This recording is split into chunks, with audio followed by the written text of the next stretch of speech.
Bé, bon dia, buenos días a tothom. En primer lloc, jo vull manifestar un agraïment sincer al Front Cívic de Catalunya per aquesta amable invitació a estar avui amb vosaltres i a passar aquest matí discutint de coses que jo penso que poden ser profitoses de cara a la convocatòria de vaga general que hi ha prevista per al dia 14, proper dia 14, com deia abans, que no estava. Bé, hi havia una vella pel·lícula de Wolfgang Petersen anomenada El submarí, que narrava la història d'una tripulació alemana durant la Segona Guerra Mundial que a dalt d'un submarí tenia que travessar el pas de Gibraltar enmig d'un bombardeig de l'enemic, enmig d'un bombardeig dels aliats. Durant aquesta operació, el submarí va rebre l'impacte d'un torpedo i se'n va anar al fons del mar. I una vegada en el fons del mar començà una autèntica carrera contra el rellotge per tal de tractar de reparar el motor del submarí abans de que s'esgotara l'oxigen. La tripulació tenia que tractar de reparar l'avaria abans de que s'esgotara l'oxigen en unes circumstàncies dramàtiques, com podeu imaginar. Jo no vaig a contar-vos el final del pel·lícula, però sí que crec que d'alguna manera la història d'aquesta tripulació en aquest submarí il·lustra perfectament la situació del país, la situació de l'economia espanyola i catalana, d'un model de creixement, d'un patró de creixement basat quasi exclusivament en el sector de la construcció com a vector fonamental de creació d'ocupació i de creixement econòmic i, en menor mesura, basat també en el turisme i aquí a Catalunya, particularment també en la indústria de l'automòbil, aquesta controlada per les grans empreses multinacionals. Doncs bé, és aquest patró de creixement el que, com a conseqüència de la crisi financera que s'inicia en 2008, és aquest model basat en el crèdit el que, com a conseqüència de la crisi financera, se'n va al fons del mar. Envia l'economia espanyola i catalana al fons del mar i estem enmig d'una carrera contra el rellotge perquè s'està esgotant l'oxigen. I nosaltres som la tripulació del submarí. És a dir, aquesta és la imatge que jo crec que d'alguna manera defineix quina és la situació del país i l'escenari en el que ens trobem.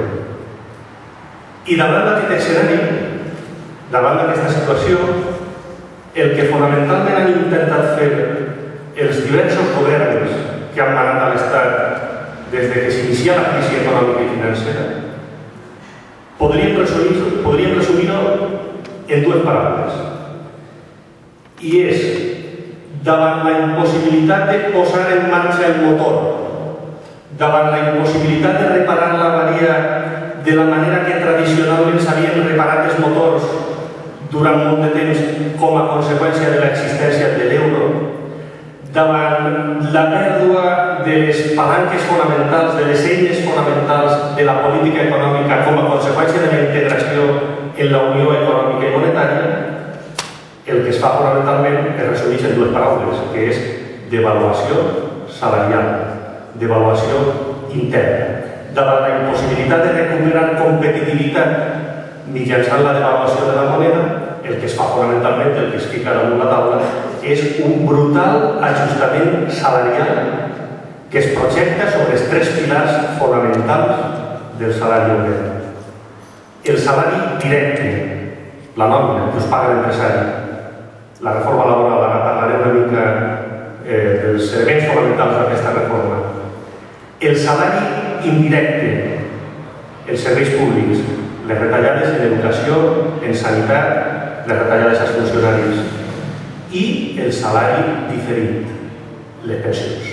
on ja s'està parlant, i Diosdado ho ha assenyalat molt oportunament, d'una nova reforma de les pensions, on es fica damunt la taula tornar a retardar l'edat de jubilació i comença a qüestionar-se ja la mateixa quantia de les pensions que reben els jubilats. Això avui, la notícia de la roda de premsa d'ahir de la ministra de Treball. Jo vaig a tractar d'explicar molt breument en la meva intervenció els elements fonamentals, els objectius fonamentals i les eines al servei d'aquests objectius de la primera branca d'aquest ajustament salarial brutal, violent, al que m'he referit, que és la reforma laboral. Podríem dir que l'objectiu fonamental de la reforma laboral que es va aprovar el mes de febrer és la devaluació salarial. N'hi ha un altre objectiu fonamental, però que sota la meva opinió és instrumental, està al servei d'aquest objectiu principal, que és abaratir els acomiadaments.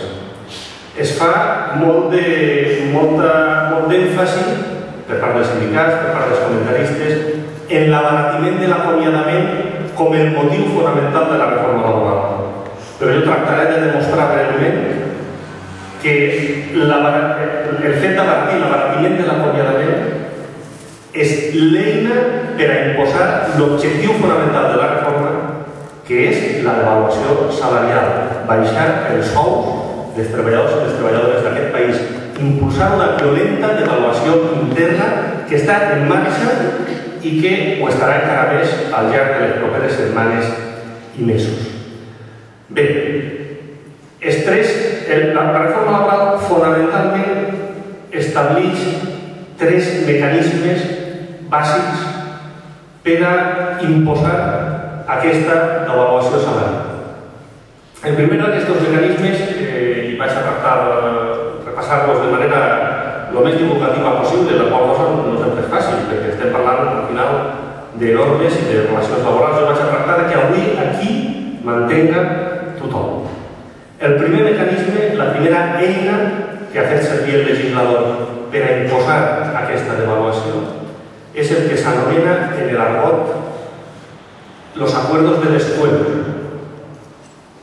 L'article 82 de l'Estatut dels Treballadors, on es planteja que empresari i representants dels treballadors en l'empresa legitimats per a negociar el conveni col·lectiu, és a dir, empresari i comitè d'empresa, o en el seu cas delegat de personal, poden lliurement pactar la inaplicació de les condicions fonamentals establertes al conveni col·lectiu. O dit d'una altra manera, que en el nivell d'empresa, jo empresari i vosaltres treballadors podem acordar que no s'apliquen les principals condicions laborals establertes al conveni. Ja sabeu, suposo, si no us ho dic ràpidament, que a l'estat espanyol el model per a establir els salaris fonamentalment és el model de la negociació col·lectiva sectorial. És a dir, el sector del metall, el sector de la fusta, el sector de la construcció, l'empresari més o menys la patronal i les organitzacions sindicals negocien uns convenis i els convenis inclouen unes taules salarials, les que siguin.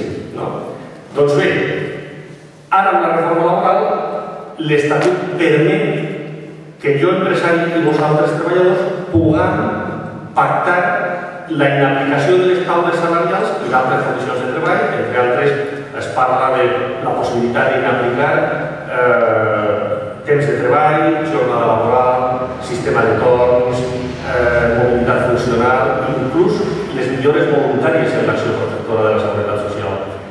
Es planteja la possibilitat que en el nivell empresarial es pugui arribar a l'acord de no aplicar aquestes condicions i aplicar-ne unes altres més baixes. Sempre i quan, diu ara l'article 82 de l'Estatut, hi hagi una sèrie de causes que el legislador tipifica de la següent manera.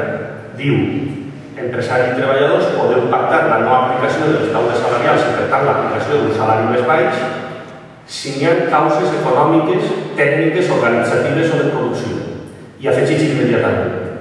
S'entén que concorren aquestes causes, per exemple, econòmiques, quan hi ha una situació econòmica negativa. Entenem, per tant, l'existència de pèrdues reals o previstes o inclús l'existència d'una disminució reiterada d'ingressos o vendes. Entenem per reiterada que aquesta disminució s'hagi allargat en el temps més de 3 trimestres consecutius. I ara jo us pregunto, vosaltres conegueu en l'actual situació de crisi econòmica que viu el país, conegueu alguna empresa de Catalunya que no hagi tingut, no ja pèrdues, sinó una disminució d'ingressos o vendes durant 3 trimestres consecutius? No n'hi ha cap. És a dir, d'acord amb una lectura raonable del precepte, el Banco de Santander, que l'any 2012 va guanyar 24.000 milions no sé quants d'euros i que aquest any el porta guanyats uns 14.000, o vosaltres no paguen, uns 14.000 milions d'euros, el Banc de Santander estaria legitimat per amarcar el comitè un descuento, una inaplicació de la taula salarial, perquè s'entén que hi ha la causa econòmica, perquè hi ha hagut una disminució d'ingressos durant 3 trimestres consecutius. És a dir, d'alguna manera el que es fa, perquè tothom ho entengui, és obrir la porta que totes les empreses del país puguin negociar amb els treballadors, baixar-les de sou, en qualsevol circumstància, perquè es defineixen de manera tan ampla que totes les empreses virtualment estan incloses en aquesta causa. Però no només això. A més de facilitar-ho causalment, es facilita procedimentalment. I es diu, quan no hi hagin representants dels treballadors, és a dir, el 90% de les empreses del país, on no hi ha sindicat, ni hi haurà sindicat, però no perquè els treballadors no vulguin, òbviament, sinó perquè la simple menció de la paraula sindicat significa que te fiquen al carrer, vull dir, parlant clarament del context d'antisindicalitat ambiental que es diu, no? Doncs bé, si no hi ha representants dels treballadors, l'acord de descuelgue es pot negociar amb una comissió designada ad hoc amb un màxim de 3 treballadors triats pels propis treballadors. Mireu, la meva professió, jo soc inspector de treball i seguretat social. Aquesta possibilitat existia ja amb els expedients de regulació d'ocupació. Jo he tramitat, entenc d'haver tramitat, no sé, jo vaig exagerar, milers d'eres d'expedients de regulació al llarg dels últims anys des que començà la crisi. I aquesta comissió, jo us puc assegurar, des de la meva experiència com a professional en el món de les relacions laborals, que mai no es tria democràticament. Aquesta comissió, bàsicament, en la petita empresa, en la mitjana empresa on hi ha aquest paternalisme, aquesta relació personal amb l'empresari, és tu i tu, sou la comissió, i aquí teniu l'acord, i aquí teniu el que teniu que pactar, i aquí està la baixada de sou. És a dir, us podeu imaginar aquestes 3 persones amb el barret a la mà, anant al despatx del jefe a negociar les seves condicions de treball. És a dir, ahir no n'hi ha una autèntica negociació col·lectiva. Ahir el que n'hi ha és imposar la voluntat empresarial com a única font dels contractes de treball, com a única font en la determinació del salari dels treballadors. Per tant, el que es fa fonamentalment és ampliar les causes de la possibilitat del descuelgue a pràcticament totes les empreses del país i, a més, facilitar-lo procedimentalment perquè el puguin aplicar les empreses que tenen comitè i les que no tenen comitè mitjançant aquesta classe de comissió designada per a negociar l'acord.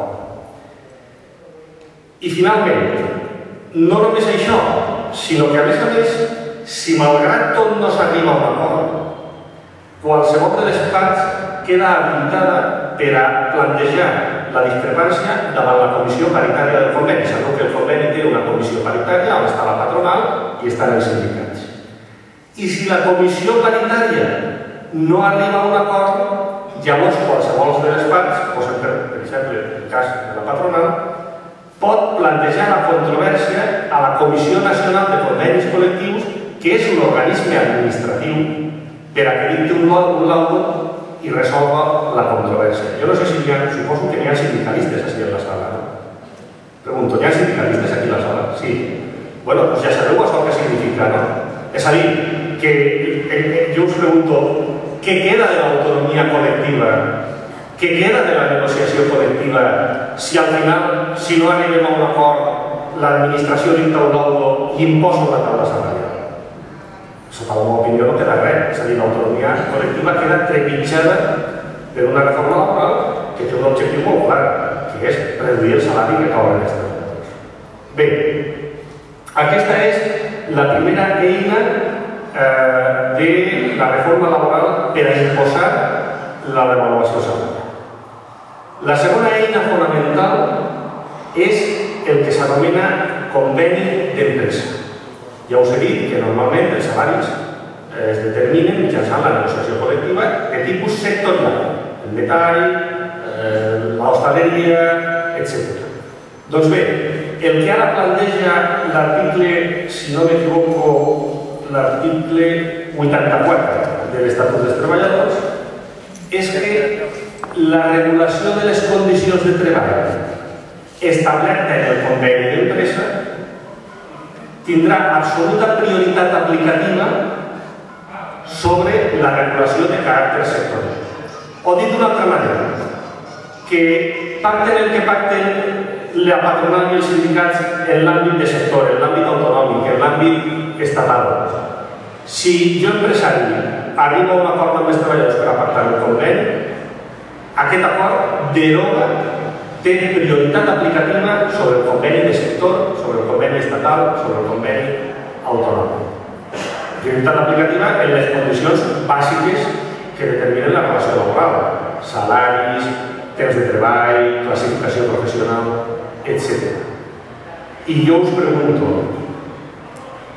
on hi ha una autèntica negociació més o menys equilibrada entre les parts de les relacions laborals? En el nivell d'empresa, on els sindicats o bé no existeixen, com he dit abans, o bé si existeixen moltes vegades, diguem-ho clar, estan controlats per l'empresari, o en el nivell estatal, autonòmic, provincial, on hi ha una organització, una capacitat de pressió. Òbviament, el que es pretén és portar la negociació col·lectiva al nivell d'empresa per a que els salaris se fixen en l'àmbit empresarial i d'aquesta forma impulsar una devaluació salarial, una baixada de sous. Per tant, aquesta seria la segona eina. La primera, el descuelgue, i la segona, el conveni empresarial. Però encara hi ha una tercera, perquè la reforma està molt ben pensada i està tenint un efecte, està tenint un impacte molt violent sobre el marc de les relacions laborals. Encara hi ha una tercera eina que és molt important, que és el que s'anomena en l'argot laboralista, el que s'anomena la ultraactivitat. Què és la ultraactivitat? Els convenis col·lectius, segurament els que teniu més experiència en el món de la negociació col·lectiva, en el món sindical, ho sabeu, si no us ho explico ràpidament. La ultraactivitat del conveni bàsicament és que quan el conveni s'ha de ser pactat per un determinat període de temps, un any, 2 anys, 3 anys, el que sigui.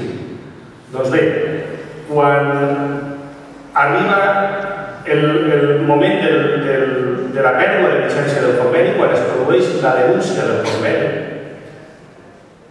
es mantenen en vigor les condicions de treball fins que no s'arriba a un acord per a un nou conveni. És a dir, per això es parla de ultraactivitat, l'activitat del convenio más allá de su fecha límite de vigencia, ultraactivitat. Literalment, el que diu l'Estatut dels Treballadors, en l'article 86, y llegeixo textualment, és: durante las negociaciones para la renovación de un convenio colectivo se mantendrá su vigencia, si bien las cláusulas convencionales por las que se hubiera renunciado a la huelga durante la vigencia de un convenio decaerán a partir de su denuncia. ¿Qué significa esto? Significa básicamente, lo sabéis, que cuando se llega a un acuerdo de convenio colectivo, los trabajadores ya no pueden hacer huelga hasta que finaliza la vigencia del convenio. Cuando finaliza la vigencia del convenio, los trabajadores ya pueden volver a hacer huelga, pero se mantienen en vigor las condiciones de trabajo pactadas en el convenio. ¿Qué se conseguía con esto? Por ejemplo, las salarias. ¿Qué se conseguía con esto? Lo que se conseguía era muy sencillo. Se conseguía que en el marco de la negociación colectiva era muy difícil ir hacia atrás. Avanzar dependía mucho de la correlación de fuerzas en el sector, en la provincia, pero retroceder en salarios era complicado. Porque en el peor de los casos, pues no se pactaba el convenio y se mantenía en vigor el convenio antiguo. Este es el planteamiento que venía haciendo el legislador y el que ha venido definiendo el modelo español de relaciones laborales. Pues bien, lo que se hace es acabar con esto. ¿Y cómo? Introduciendo una cláusula en el propio artículo 86.3, donde se dice: transcurrido un año desde la denuncia del convenio. Por cierto, ahora hay un matiz importante, pero primero repito el precepto para situarnos a todos. Dice: transcurrido un año desde la denuncia del convenio, si no se ha llegado a un acuerdo, entonces el convenio decae. El convenio se expulsa del ordenamiento jurídico y se aplicará, dice el legislador, si lo hubiere, el convenio de ámbito superior que fuera de aplicación. Y yo añado: y si no lo hubiere, ¿qué se aplicará? Pues muy fácil: el decreto de salario mínimo interprofesional. ¿Qué es a lo que vamos? A salario mínimo interprofesional. Este es el auténtico objetivo de la reforma. ¿Y cuál es el matiz que quería hacer?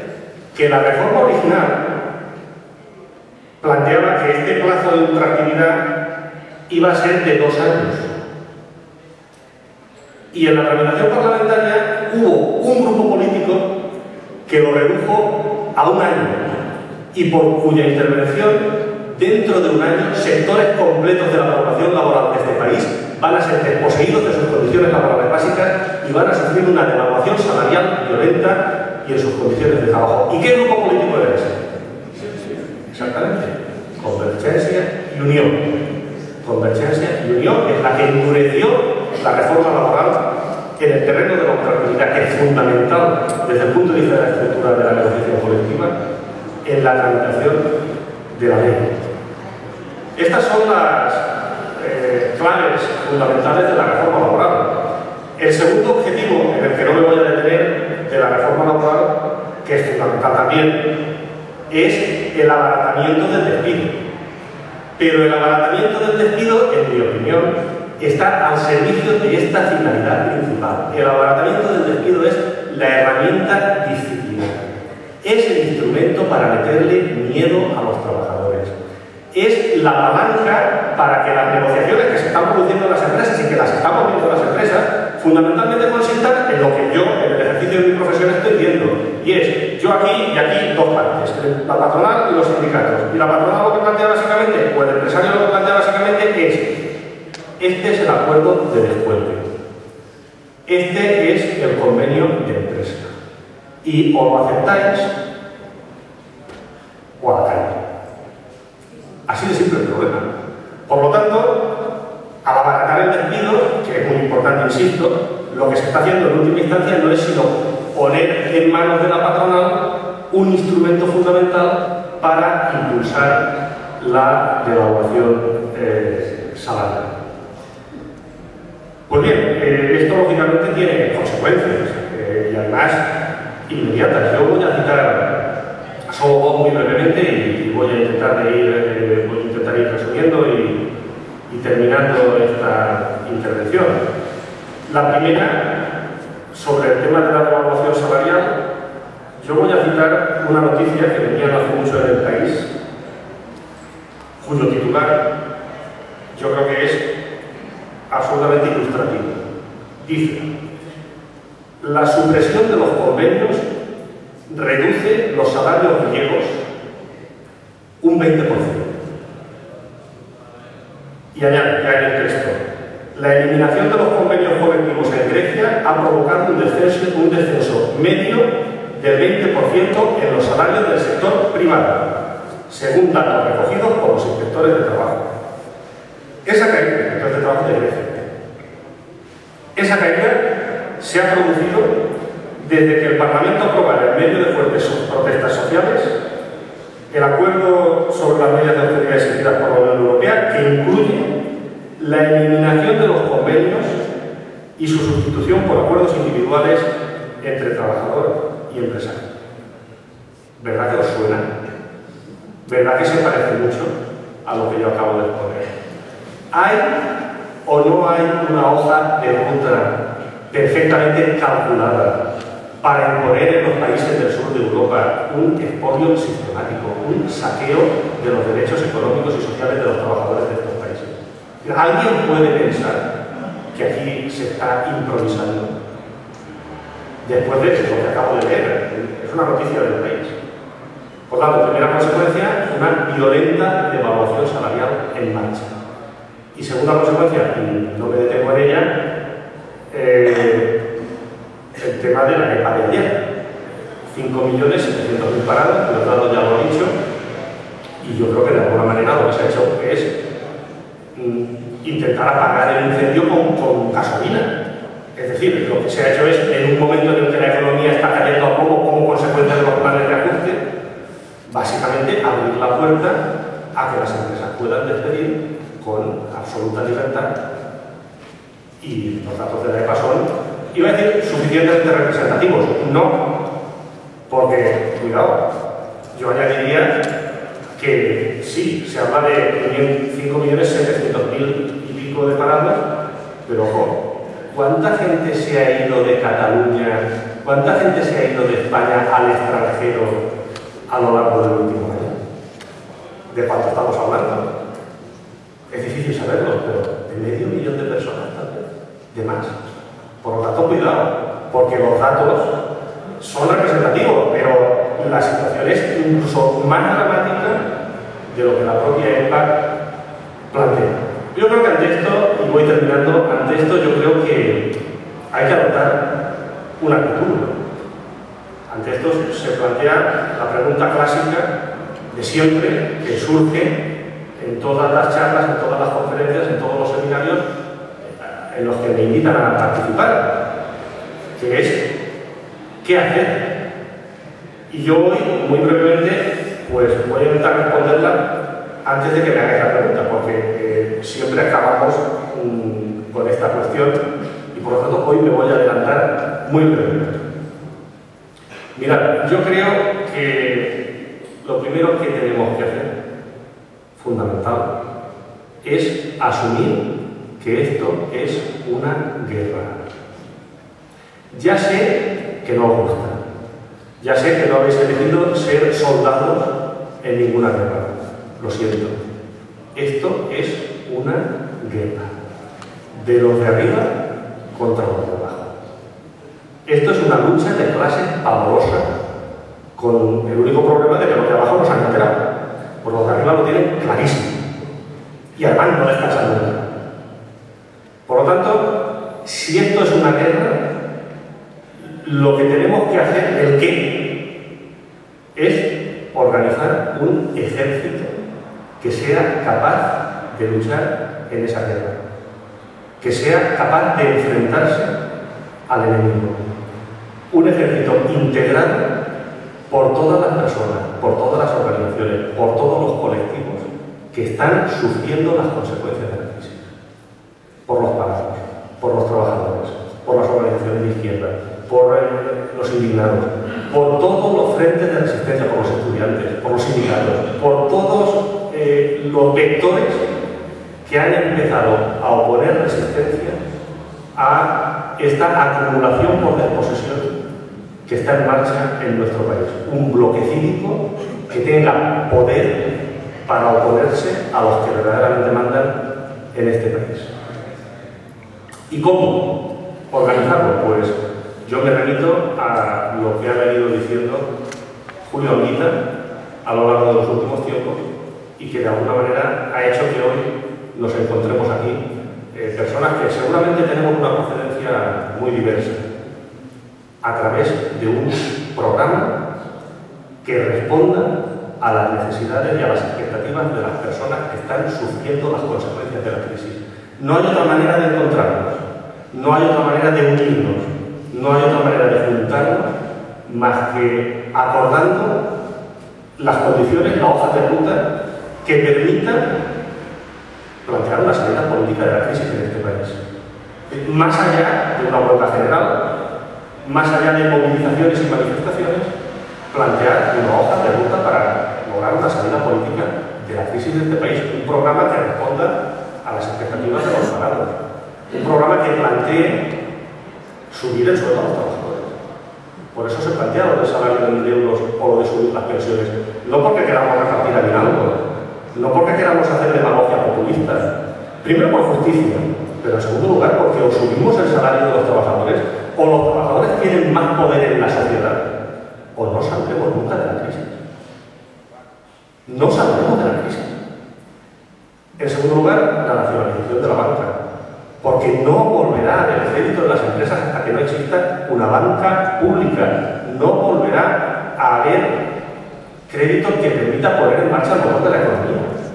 Es decir, toda una serie de condiciones, toda una serie de propuestas al servicio de la gran mayoría social de este país que definan una hoja de ruta para plantear la salida política de la crisis. Por lo tanto, este es el qué y este es el cómo.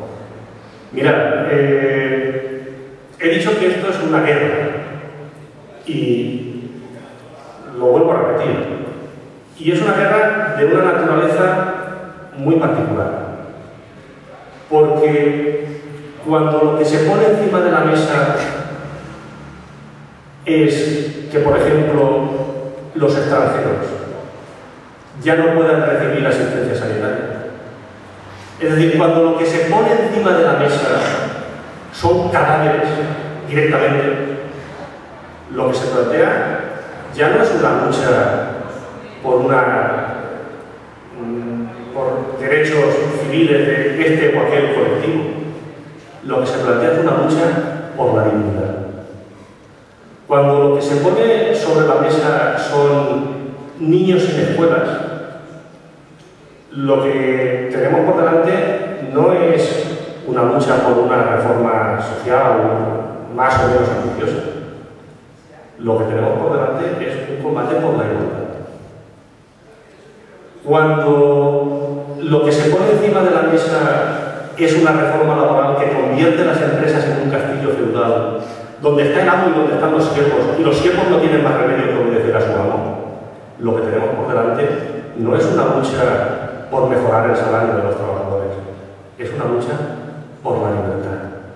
Por lo tanto, dignidad, libertad, igualdad son los objetivos de ese combate que está por venir.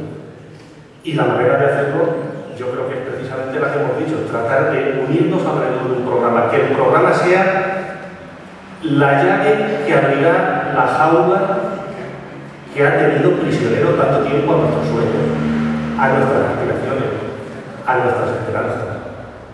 Será la llave que abrirá la jaula liberando las palabras que le dan sentido a nuestra lucha, que le dan sentido a nuestras vidas.